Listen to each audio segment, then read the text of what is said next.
আজকে যেন রাস্তাঘাট অতিরিক্ত ফাঁকা। যাই হোক, কি আর করা যায়, আর তো কিছুটা পথ, তাড়াতাড়ি পা চালালে এক্ষুনি পৌঁছে যাব। নির্জন জনমানবহীন পথে একলা চলতে চলতে অনিমেষের নাকে একটা পচা দুর্গন্ধ আসতে ওর চোখ পড়ল একটা গাছের তলায় কেউ একজন বসে আছে, তার হাতে কিছু একটা রয়েছে। এই রাত বিরেতে গাছতলায় এখন আবার কে বসে আছে? আর গন্ধটাও তো ওখান থেকে আসছে বলেই মনে হচ্ছে। ব্যাপারটা কেমন যেন লাগছে। একবার কি কাছে গিয়ে দেখবো? না থাক, আবার যদি চোর ছ্যাঁচোর হয়। গাছতলা থেকে কিছুটা দূরে দাঁড়িয়ে আপন মনে বিড়বিড় করতে লাগলো অনিমেষ। শেষে নিজের মনে উদ্রেক হওয়া কৌতূহল নিরসন করতে না পেরে এগিয়ে গেল গাছের দিকে। গাছের সামনে যেতেই সেই পচা দুর্গন্ধ আরো তীব্র হয়ে এলো। এই যে, কে আপনি? এত রাতে গাছতলায় কি করছেন? অপর প্রান্তের মানুষটির থেকে কোনো উত্তর না পেয়ে অনিমেষ পুনরায় লোকটিকে উদ্দেশ্য করে বলল, আপনি জানেন না, এই রাতের সময় গাছের নিচে বসে থাকা মোটেও ভালো নয়। আবছা আলো আধারিতে অনিমেষ দেখল লোকটার হাতে খুব সম্ভবত কোনো পাখির দেহাবশেষের টুকরো রয়েছে, আর তার থেকেই বেরিয়ে আসছে পচা দুর্গন্ধ। আর তার চারপাশে ভিড় জমিয়েছে মশা মাছির দল। অনিমেষ আরো দেখল লোকটি সেই পাখির দেহাবশেষের অংশ ছিঁড়ে ছিঁড়ে খাচ্ছে।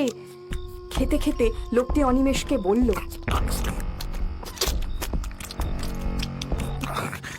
দেখতে পাচ্ছেন না, খাচ্ছি, রাতের খাবার খাচ্ছি, বিরক্ত করবেন না, যান এখান থেকে যান। হ্যাঁ, সেটা তো দেখতেই পাচ্ছি যে রাতের খাবার খাচ্ছেন, কিন্তু আপনার মাথায় কি বিন্দুমাত্র বুদ্ধি সত্যি বলে কিছু নেই? খাবারটা যে পচে গেছে, চারপাশে মশা মাছি ভনভন করছে, আর এটা খেলে আপনার শরীরের কি হবে একবার ভেবে দেখেছেন? ওকে যাবে না, এসব খাওয়া আমার অভ্যেস আছে। আপনাকে দেখে তো পাগল বলে মনে হচ্ছে না, কিন্তু আপনার আচরণ তো পাগলেরও অধম। এই পচা ধসা খাবার কেউ খায়? তো কি খাবো? কে আমার খেতে দেবে? কোথায় থাকো তুমি? তোমার বাড়িতে বউ ছেলে পুলে কেউ নেই? এই দেখো, এতক্ষণ কথা বলছি, তোমার নামটাই জানা হলো না। আমার নাম ভোলা, আমার এই দিনগুলো কেউ নেই, আমি একা, এই জন্য চা পাই তাই খাই। এসব বাজি পচা খাবার অভ্যেস অনেক বছরের। হ্যাঁ, সেটা তো আমি বুঝতেই পারছি। যাই হোক, তোমাকে আর এই পচা খাবার খেতে হবে না। তুমি বরং আমার সাথে আমার বাড়ি চলো, তোমাকে আমি খেতে দেবো। বাড়ি? বাড়ি? ঠিক আছে, চলো চলো চলো। বাপরে, লোকটা কেমন অদ্ভুত ধরনের। এ কি বাড়ি নিয়ে যাওয়া ঠিক হবে? গাছতলায় দাঁড়িয়ে অনিমেষের মনে নানান প্রশ্নের উদ্রেক হতে শুরু করেছে। হঠাৎ লোকটা বলে উঠল, চলো। আমার পেছনে এসো। বেশ কিছুটা পথ অতিক্রম করে অনিমেষ ভোলাকে সাথে নিয়ে যখন বাড়ির সদর দরজার সামনে এসে থামল, এরপর অনিমেষ কলিং বেলটা বার দুয়েক বাজাতেই ভেতর থেকে সদর দরজার বাইরে অপেক্ষারত আগন্তুকের উদ্দেশ্যে খানিক অপেক্ষার আর্জি শোনা গেল। আরে আসছি আসছি। দরজার ওপাশে দাঁড়িয়ে অনিমেষ এক মুহূর্তের জন্য পাশ ফিরে চোরা চোখে তাকালেন সেই আগন্তুক লোকটির দিকে। লোকটা তখনও অদ্ভুতভাবে মাথা নামিয়ে দাঁড়িয়ে আছে। রাত 1টা বাজে। অনিমেষ, তুমি এতক্ষণে আসছো? আরে কি করব, স্টেশনে ঢুকতেই তো 8:45 ট্রেনটা বেরিয়ে গেল। তারপর প্রায় আধ ঘন্টা অপেক্ষা করার পর তো ট্রেনটা পেলাম। যাই হোক, ভেতরে ও কি তোমার পেছনে উনি কে? আরে মানুষই, বলছি বলছি সব কথাই বলছি, আগে ভেতরে চলো। এই যে তুমি একটু বাইরে অপেক্ষা করো, আমি এক্ষুনি আসছি। আচ্ছা বাবু। এত রাতে একটা অচেনা মানুষকে সঙ্গে করে নিয়ে এলে তুমি? তোমার কি সব বুদ্ধি শুদ্ধি গেছে নাকি? আরে এরকম ভাবে বলছো কেন? লোকটাকে রাস্তা থেকে পেলাম। তোমাকে যে আমি কি বলবো আমি সত্যি বুঝে উঠতে পারি না। কার মনে কি আছে বলতে পারে কেউ? একে দিনকাল খারাপ, আমি একা মেয়ে মানুষ বাড়িতে। আমি সবটাই বুঝতে পারছি মানুষে, কিন্তু লোকটাকে দেখে যে মায়া হলো, তাই বলে দুম করে একটা অচেনা লোককে বাড়িতে নিয়ে চলে আসবে তুমি? ও ঠিক আছে, একটা রাতেরই তো ব্যাপার। যাই হোক, খাবার দাবার যা আছে দাও। শুধু তোমার মতন ভাত হাঁড়িতে ঢাকা দেওয়া আছে, আর বাটিতে তরকারি রয়েছে। ঠিক আছে, তুমি ওটা ওই লোকটাকে দিয়ে দাও। খাবারটা যদি লোকটাকে দিয়ে দিই তাহলে তুমি কি খাবে রাতে? উপোস দেবে? আরে ছাড়ো না, আমি না হয় ওই জল বাতাসা খেয়ে ঘুমিয়ে পড়বো। তাছাড়া মানুষকে খাওয়ালে ঈশ্বর খুশি হয়, বুঝলে গিন্নি? আমার আর বুঝে কাজ নেই, যা ভালো মনে হয় তাই করো। তুমি এখন বসে বসে অতিথি আপ্যায়ন করো, আমি চললাম। বাবা, এত তাড়াতাড়ি খাওয়াও হয়ে গেল? হ্যাঁ বাবু, হয়ে গেল। আমি তাহলে যাই। যাই মানে কি? কটা বাজে দেখোছো? এই রাত বিরেতে কোথায় যাবে? আজ আর যেতে হবে না, আমি একটা চাদর এনে দিচ্ছি, ওটা মুড়ি দিয়ে এখানেই শুয়ে পড়ো, কাল সকালে বরং যেও। ঠিক আছে বাবু। খাবার দাবার যা আছে দাও। শুধু তোমার মতন ভাত হাঁড়িতে ঢাকা দেওয়া আছে, আর বাটিতে তরকারি রয়েছে। ঠিক আছে, তুমি ওটা ওই লোকটাকে দিয়ে দাও। খাবারটা যদি লোকটাকে দিয়ে দিই তাহলে তুমি কি খাবে রাতে? উপোস দেবে? আরে ছাড়ো না, আমি না হয় ওই জল বাতাসা খেয়ে ঘুমিয়ে পড়বো। তাছাড়া মানুষকে খাওয়ালে ঈশ্বর খুশি হয়, বুঝলে গিন্নি? আমার আর বুঝে কাজ নেই, যা ভালো মনে হয় তাই করো। তুমি এখন বসে বসে অতিথি আপ্যায়ন করো, আমি চললাম। বাবা, এত তাড়াতাড়ি খাওয়াও হয়ে গেল? হ্যাঁ বাবু, হয়ে গেল। আমি তাহলে যাই। যাই মানে কি? কটা বাজে দেখোছো? এই রাত বিরেতে কোথায় যাবে? আজ আর যেতে হবে না, আমি একটা চাদর এনে দিচ্ছি, ওটা মুড়ি দিয়ে এখানেই শুয়ে পড়ো, কাল সকালে বরং যেও। ঠিক আছে বাবু। বেশ কিছুটা পথ অতিক্রম করে অনিমেষ ভোলাকে সাথে নিয়ে যখন বাড়ির সদর দরজার সামনে এসে থামলো, এরপর অনিমেষ কলিং বেলটা বার দুয়েক বাজাতেই ভেতর থেকে সদর দরজার বাইরে অপেক্ষারত আগন্তুকের উদ্দেশ্যে খানিক অপেক্ষার আর্জি শোনা গেল। আরে আসছি আসছি। দরজার ওপাশে দাঁড়িয়ে অনিমেষ এক মুহূর্তের জন্য পাশ ফিরে চোরা চোখে তাকালেন সেই আগন্তুক লোকটির দিকে। লোকটা তখনও অদ্ভুতভাবে মাথা নামিয়ে দাঁড়িয়ে আছে। রাত 1টা বাজে। অনিমেষ, তুমি এতক্ষণে আসছো? আরে কি করব, স্টেশনে ঢুকতেই তো 8:45 ট্রেনটা বেরিয়ে গেল, তারপর প্রায় আধ ঘন্টা অপেক্ষা করার পর তো ট্রেনটা পেলাম। যাই হোক, ভেতরে ও কি তোমার পেছনে উনি কে? আরে মানুষই, বলছি বলছি সব কথাই বলছি, আগে ভেতরে চলো। এই যে তুমি একটু বাইরে অপেক্ষা করো, আমি এক্ষুনি আসছি। আচ্ছা বাবু। এত রাতে একটা অচেনা মানুষকে সঙ্গে করে নিয়ে এলে তুমি? তোমার কি সব বুদ্ধি শুদ্ধি গেছে নাকি? আরে এরকম ভাবে বলছো কেন? লোকটাকে রাস্তা থেকে পেলাম। তোমাকে যে আমি কি বলবো আমি সত্যি বুঝে উঠতে পারি না। কার মনে কি আছে বলতে পারে কেউ? একে দিনকাল খারাপ, আমি একা মেয়ে মানুষ বাড়িতে। আমি সবটাই বুঝতে পারছি মানুষে, কিন্তু লোকটাকে দেখে যে মায়া হলো, তাই বলে দুম করে একটা অচেনা লোককে বাড়িতে নিয়ে চলে আসবে তুমি? ও ঠিক আছে, একটা রাতেরই তো ব্যাপার। যাই, আপনাকে দেখে তো পাগল বলে মনে হচ্ছে না, কিন্তু আপনার আচরণ তো পাগলেরও অধম। এই পচা ধসা খাবার কেউ খায়? তো কি খাবো? কে আমার খেতে দেবে? কোথায় থাকো তুমি? তোমার বাড়িতে বউ ছেলে পুলে কেউ নেই? এই দেখো, এতক্ষণ কথা বলছি, তোমার নামটাই জানা হলো না। আমার নাম ভোলা।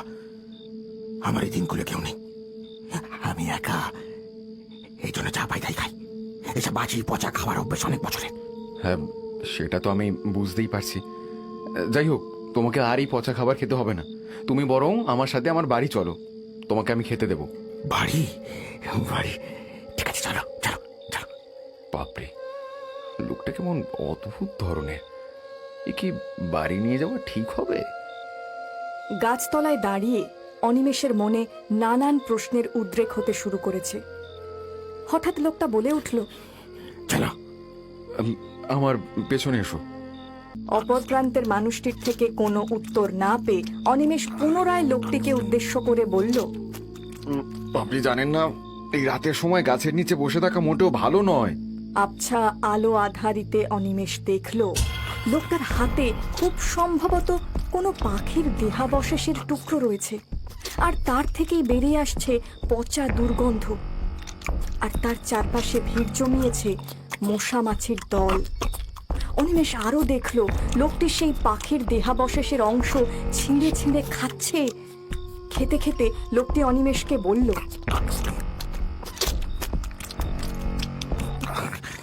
দেখতে পাচ্ছেন না, খাচ্ছি, রাতের খাবার খাচ্ছি, বিরক্ত করবেন না, যান এখান থেকে যান। হ্যাঁ, সেটা তো দেখতেই পাচ্ছি যে রাতের খাবার খাচ্ছেন, কিন্তু আপনার মাথায় কি বিন্দুমাত্র বুদ্ধি সত্যি বলে কিছু নেই? খাবারটা যে পচে গেছে, চারপাশে মশা মাছি ভনভন করছে, আর এটা খেলে আপনার শরীরের কি হবে একবার ভেবে দেখেছেন? ওকে হবে না, এসব খাওয়া আমার অভ্যেস আছে। আমি লোকটা নৌকায় উঠে পড়লাম। কিছুক্ষণ নিঃশব্দে চলল নৌকোটা। কেবল জলের ছলাৎ ছলাৎ শব্দ আর পাশের জঙ্গল থেকে ভেসে আসা ঝিঝি পোকার ডাক, আর মাঝে মাঝে ডেকে উঠছে নাম না জানা কি এক রাত পাখি। এছাড়া মনুষ্য জগতের কোনো শব্দ নেই, বড় বেশি শান্ত চারিদিক। মাঝি বলল, তা বাবু যাবেন কোথায়? আমি যাব পলাশপুর। দেখলাম পলাশপুরের নাম শোনা মাত্রই মাঝির চোখে মুখে আতঙ্কের ছায়া খেলে গেল। সে আমার দিকে ড্যাব ড্যাব করে ভয়ে মেশানো চোখে তাকিয়ে থাকলো। আমি বললাম, কি হলো, অমন অবাক হয়ে কি দেখছেন? বাবু, আপনি এখন এত রাতে পলাশপুরে যাবেন? হ্যাঁ যাব, কেন? না মানে পলাশপুর গ্রামে তো এখন আর তেমন কেউ থাকে না, প্রায় সব লোকজনই তো যে যার মতন জমি বাড়ি বেচে শহরে চলে গেছে। আর এই রাতের বেলা তো কেউ যায় না, তাই জিজ্ঞেস করছি আর কি। কেন, রাতের বেলায় কেউ যায় না কেন? গ্রামটায় ভয় আছে বাবু, অশরীরী আত্মাদের দখলে ওই পলাশপুর গ্রাম। সেই জন্যই তো এখন রাতের বেলায় এই ঘাটেও নৌকো পারাপার হয় না। আমি কিছু বললাম না। সত্যিই কুসংস্কার থেকে গ্রামগুলো এখনো মুক্ত হতে পারিনি দেখছি। যতই গ্রামের ভেতরে ঢুকছি, আমার বুকের ভেতরটা হু হু করে উঠছে ততই। আমার চিরচেনা গ্রামটা খালি হয়ে পড়ে আছে অন্ধকারে। একটা বাড়িতেও আলো জ্বলতে দেখলাম না।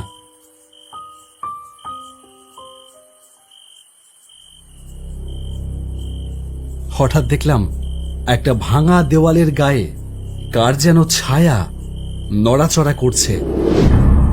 আমার গায়ে কাটা দিয়ে উঠল ভয়ে। কে কে ওখানে? কে? কোনো উত্তর পেলাম না। ছায়াটা আস্তে আস্তে মিলিয়ে গেল, যেন কেউ অন্ধকারে লুকিয়ে লুকিয়ে আমাকে দেখল, তারপর অদৃশ্য হয়ে গেল। ভয়ে আমার সারাটা শরীর কেঁপে উঠল।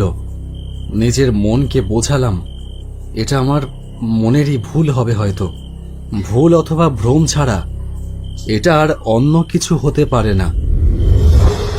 আমি আবার হাঁটা শুরু করলাম, কিন্তু আমার মন বলতে থাকলো আজ কিছু একটা গন্ডগোল।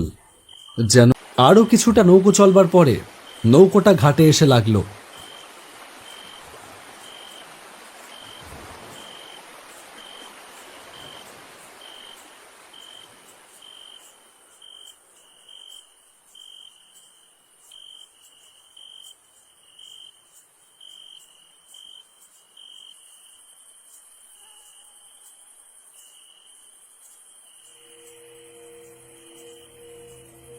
কিন্তু গ্রামের পথে পা দেওয়া মাত্রই আমি অনুভব করলাম এখানে কিছু একটা অস্বাভাবিক ব্যাপার রয়েছে। হাওয়া বইছে না, অথচ নৌকায় যতক্ষণ ছিলাম দিব্যি ফুরফুরে হাওয়া ছিল। ঝিঝি পোকা ডাকে কানে তালা ধরে যাচ্ছিল, অথচ এখানে একটা নিশাচর প্রাণীরও কোনো প্রাণের অস্তিত্ব নেই। হঠাৎ আমার মনে হলো আমার পেছনে কে যেন হাঁটছে। দাঁড়িয়ে পড়লাম, পেছন ঘুরে দেখলাম কেউ নেই। অনেকদিন পরে গ্রামে এলাম, তারপর গ্রামটা সম্পর্কে যা শুনলাম মাঝির কাছ থেকে, তার জন্যই বোধহয় এরকম একটা হ্যালুসিনেশন হচ্ছে। হতেই পারে, যারা গ্রাম ছেড়ে চলে গেছে তাদের আর দোষ কি? আমিও তো এই গ্রামের বাড়িটা বিক্রি করব বলেই এসেছি, শুধু শুধু বাড়িটা পড়ে আছে অনেকদিন।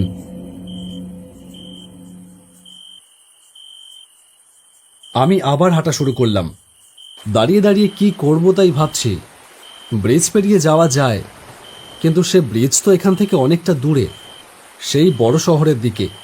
দূরত্ব অনেক, কিন্তু কি আর করা যাবে, নৌকো না পেলে সেই ব্রিজ পেরিয়েই যেতে হবে। এইসব ভাবতে না ভাবতেই দেখলাম আমার সামনে অন্ধকারের ভেতর থেকে একটা নৌকো বেরিয়ে এলো।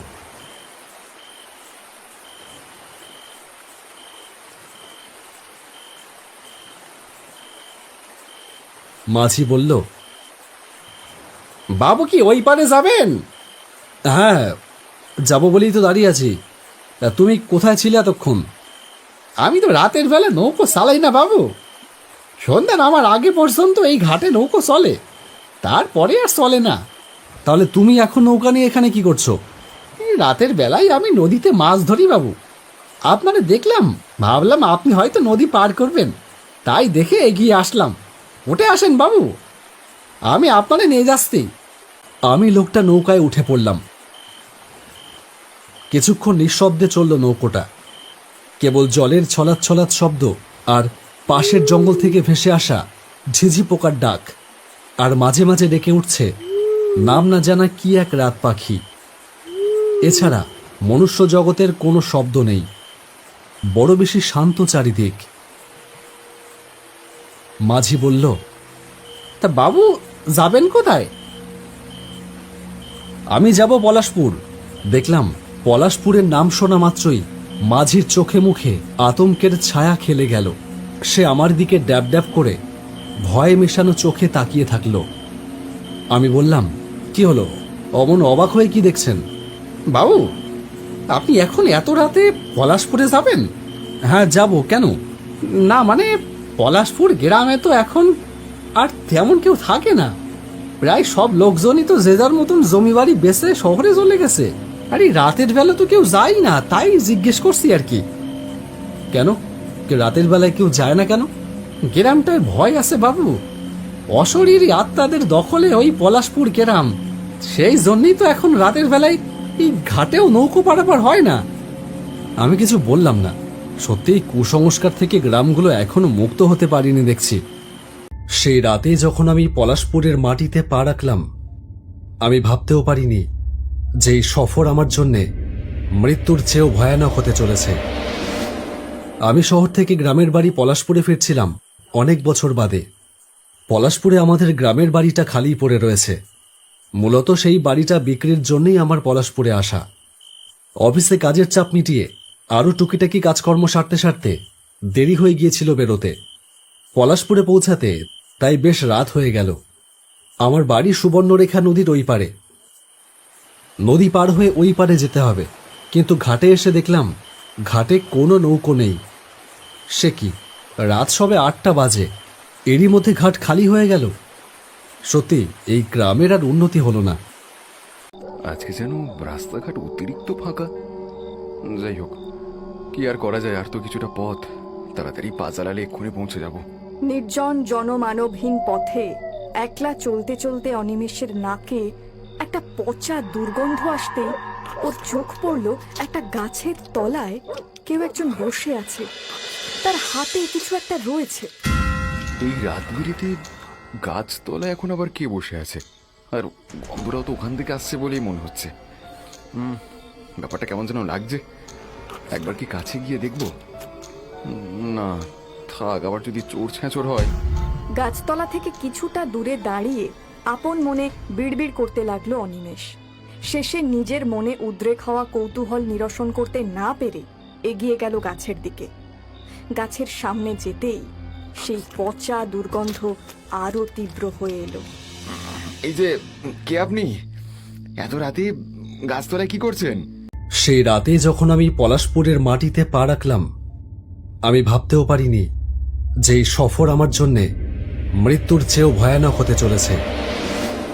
আমি শহর থেকে গ্রামের বাড়ি পলাশপুরে ফিরছিলাম অনেক বছর বাদে। পলাশপুরে আমাদের গ্রামের বাড়িটা খালি পড়ে রয়েছে। মূলত সেই বাড়িটা বিক্রির জন্যই আমার পলাশপুরে আসা। অফিসে কাজের চাপ মিটিয়ে আরও টুকিটাকি কাজকর্ম সারতে সারতে দেরি হয়ে গিয়েছিল বেরোতে। পলাশপুরে পৌঁছাতে তাই বেশ রাত হয়ে গেল। আমার বাড়ি সুবর্ণরেখা নদীর ওই পারে। নদী পার হয়ে ওই পারে যেতে হবে, কিন্তু ঘাটে এসে দেখলাম ঘাটে কোনো নৌকো নেই। সে কি, রাত সবে 8টা বাজে, এরই মধ্যে ঘাট খালি হয়ে গেল। সত্যি এই গ্রামের আর উন্নতি হলো না। সেই রাতে যখন আমি পলাশপুরের মাটিতে পা রাখলাম, আমি ভাবতেও পারিনি যে এই সফর আমার জন্যে মৃত্যুর চেয়েও ভয়ানক হতে চলেছে। আমি শহর থেকে গ্রামের বাড়ি পলাশপুরে ফিরছিলাম অনেক বছর বাদে। পলাশপুরে আমাদের গ্রামের বাড়িটা খালি পড়ে রয়েছে। মূলত সেই বাড়িটা বিক্রির জন্যই আমার পলাশপুরে আসা। অফিসে কাজের চাপ মিটিয়ে আরও টুকিটাকি কাজকর্ম সারতে সারতে দেরি হয়ে গিয়েছিল বেরোতে। পলাশপুরে পৌঁছাতে তাই বেশ রাত হয়ে গেল।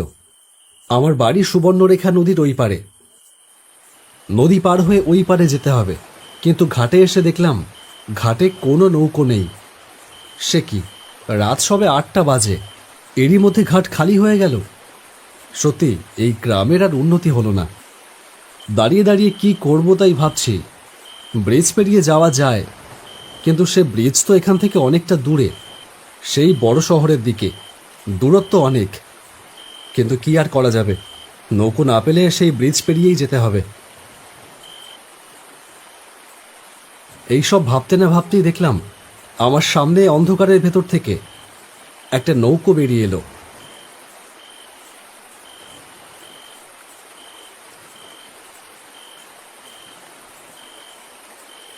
মাঝি বলল, বাবু কি ওই পারে যাবেন? হ্যাঁ, যাবো বলেই তো দাঁড়িয়ে আছি। তা তুমি কোথায় ছিলে এতক্ষণ? আমি তো রাতের বেলা নৌকো চালাই না বাবু, সন্ধ্যা নামার আগে পর্যন্ত এই ঘাটে নৌকো চলে, তারপরে আর চলে না। তাহলে তুমি এখন নৌকা নিয়ে এখানে কি করছো? এই রাতের বেলায় আমি নদীতে মাছ ধরি বাবু। আপনারে দেখলাম, ভাবলাম আপনি হয়তো নদী পার করবেন, তাই দেখে এগিয়ে আসলাম। উঠে আসেন বাবু, আমি আপনারে নিয়ে যাচ্ছি। আরও কিছুটা নৌকো চলবার পরে নৌকোটা ঘাটে এসে লাগলো।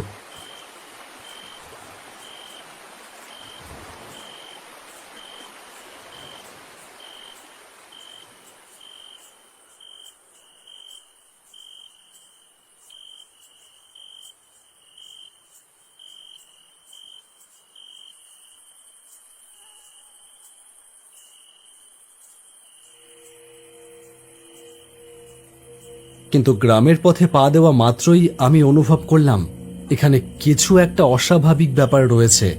হাওয়া বইছে না, অথচ নৌকায় যতক্ষণ ছিলাম দিব্যি ফুরফুরে হাওয়া ছিল। ঝিঝি পোকা ডাকে কানে তালা ধরে যাচ্ছিল, অথচ এখানে একটা নিশাচর প্রাণীরও কোনো প্রাণের অস্তিত্ব নেই।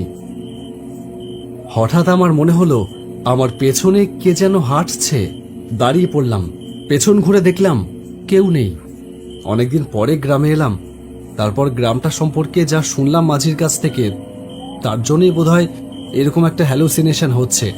হতেই পারে, যারা গ্রাম ছেড়ে চলে গেছে তাদের আর দোষ কি? আমিও তো এই গ্রামের বাড়িটা বিক্রি করব বলেই এসেছি, শুধু শুধু বাড়িটা পড়ে আছে অনেকদিন।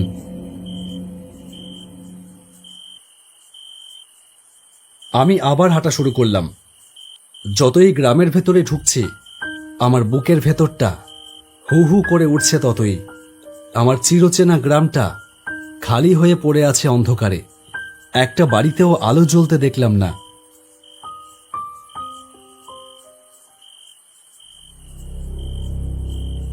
হঠাৎ দেখলাম একটা ভাঙা দেওয়ালের গায়ে কার যেন ছায়া নড়াচড়া করছে। আমার গায়ে কাটা দিয়ে উঠল ভয়ে।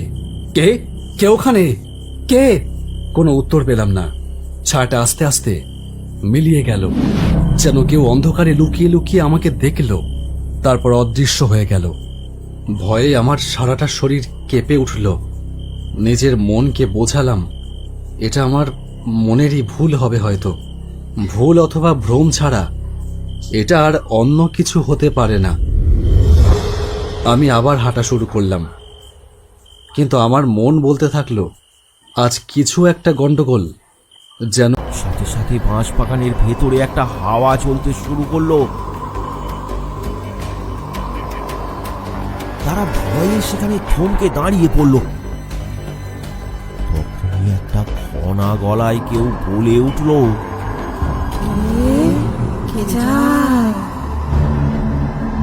তোদের ব্যাগে কি আছে দিয়ে যা, তোদের ব্যাগে কি আছে দিয়ে যা।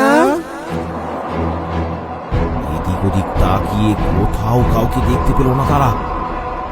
হঠাৎ রবিনের চোখটা ওপরের দিকে যেতেই সে চমকে উঠল।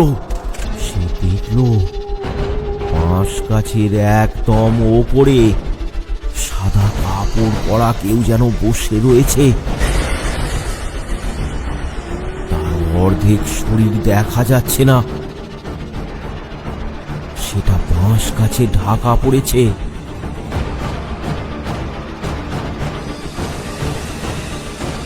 পরাণ, ওইদিকে দেখ।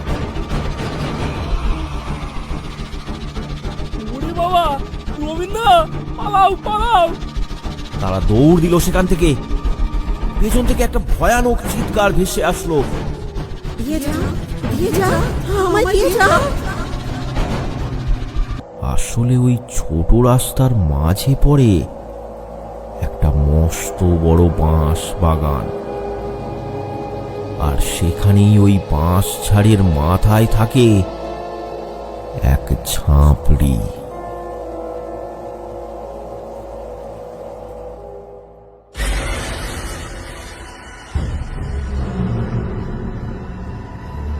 রাতের অন্ধকারে কাউকে একা পেলে তাকে তাড়া করে ওই ঝাঁপড়ি।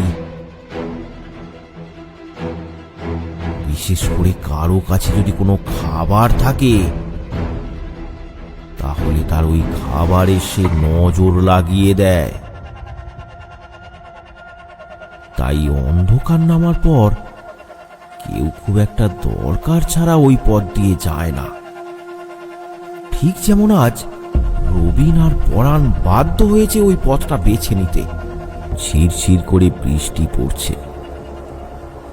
তারা মনে ভয় নিয়ে এগিয়ে চলেছে। বাঁশ বাগানের সামনে আসতেই হঠাৎ তাদের বুকের ভেতরটা ছ্যাঁত করে ওঠে। রবিনা, ভয় করছে নাকি? এখন আর ওসব ভেবে কি হবে? চলো, যা হবে দেখা যাবে।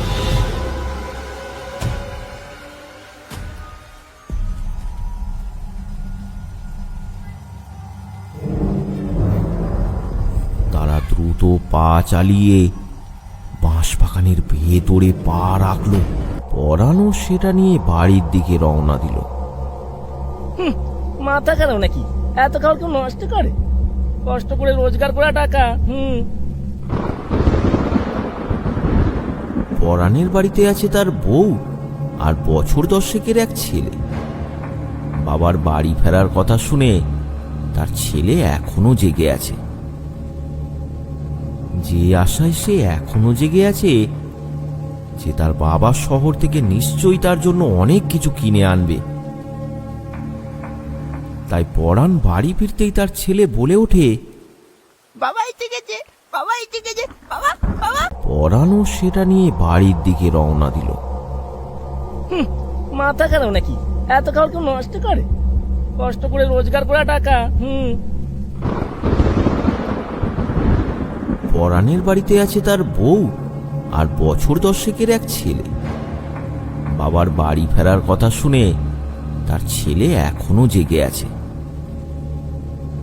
যে আশায় সে এখনো জেগে আছে যে তার বাবা শহর থেকে নিশ্চয়ই তার জন্য অনেক কিছু কিনে আনবে।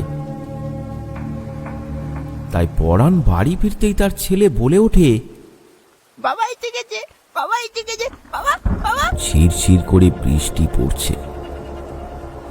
তারা মনে ভয় নিয়ে এগিয়ে চলেছে।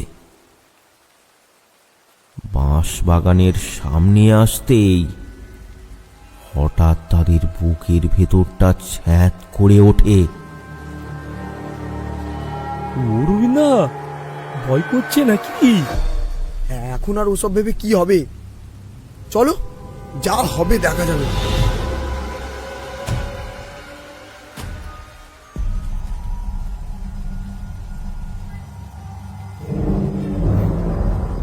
তারা দ্রুত পা চালিয়ে বাঁশ বাগানের ভেতরে পা রাখলো।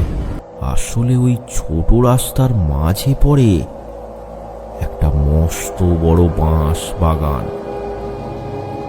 আর সেখানেই ওই বাঁশ ঝাড়ের মাথায় থাকে এক ঝাঁপড়ি।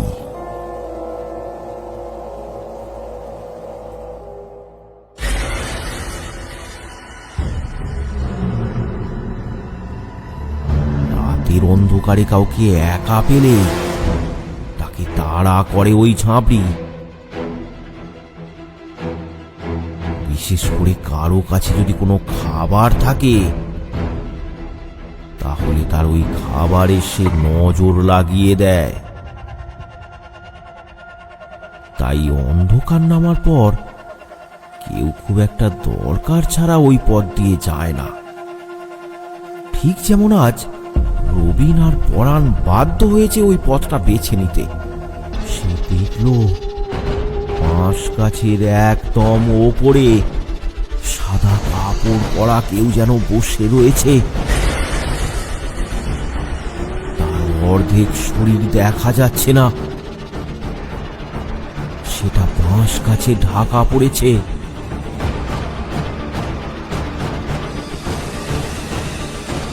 পরাণ, ওইদিকে দেখ। ওরে বাবা, রবীন্দ্র, পালাও পালাও! তারা দৌড় দিল সেখান থেকে। পেছন থেকে একটা ভয়ানক চিৎকার ভেসে আসলো।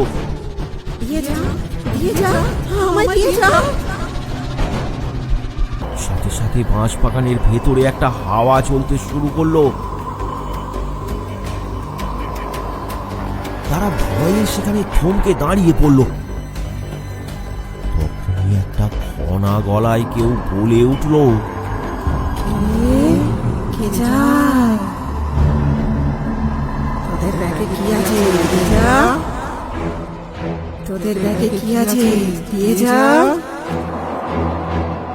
এদিক ওদিক তাকিয়ে কোথাও কাউকে দেখতে পেল না তারা। হঠাৎ রবিনের চোখটা ওপরের দিকে যেতেই সে চমকে উঠল। ইব্রাহিমের ভেতরের জিনটি ভীষণ রাগান্বিত হয়ে বলে, চলে যা, এখান থেকে চলে যা। এবার আলেম সাহেব অনেক জোরাজোরি করতে থাকেন, কিন্তু ইব্রাহিমের মুখ থেকে আর কিছুই বাহির হয় না। এক পর্যায়ে ইব্রাহিম আলেম সাহেবের মুখে এক চড় বসিয়ে দেয়। আলেম সাহেব ভীষণ রাগান্বিত হয়ে একটু পানিতে কিছু একটা দোয়া পড়ে ইব্রাহিমের দিকে ছুঁড়ে দেয়। এতে করে ইব্রাহিম ভীষণ নড়াচড়া করতে থাকে। দেখে মনে হয় তার শরীর যেন পুড়ে যাচ্ছে। কিরে, এবার বল, এই ছেলের শরীর ছাড়বি কি না? হ্যাঁ, ছাড়বো, তবে ওই কালভার্টে রাতের বেলা 3 কেজি মিষ্টি ও 1 কেজি আম রেখে আসতে হবে। আর এই কাজ এই ছেলেকে একা করতে হবে। এই কথা শেষ হতেই ইব্রাহিম সেখানে অজ্ঞান হয়ে গেল। জ্ঞান ফেরার পর আলেম সাহেব ইব্রাহিমকে একটি তাবিজ দেন এবং বলেন, এই তাবিজ গলায় পরো এবং আজকে রাত 10:30টার দিকে ওই কালভার্টে একা যেয়ে 3 কেজি মিষ্টি ও 1 কেজি আম রেখে আসবে। আর কোনো অবস্থাতেই ওই তাবিজটি গলা থেকে খুলবে না। ওই দিন রাতে ইব্রাহিম একা ওই কালভার্টের কাছে যায় মিষ্টি ও আম নিয়ে।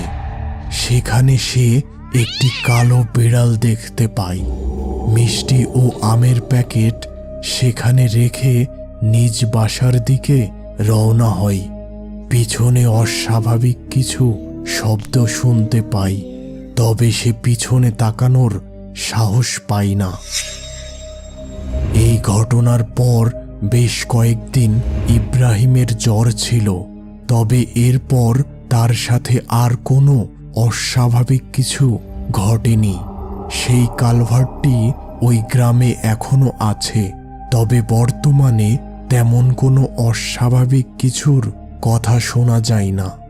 বন্ধুরা, আজকের এই সত্যিকার ভূতের ঘটনাটি পাঠিয়েছিল ইউসা ইসলাম নূর, আর এই ঘটনাটি তার এক আত্মীয়র সাথে ঘটেছিল। আজকের বিশেষ প্রশ্ন, তোমরা কি কেউ কখনো কোনো ভুতুড়ে ব্রিজের কথা শুনেছ? আর শুনে থাকলে সেই ব্রিজের নাম কি ছিল?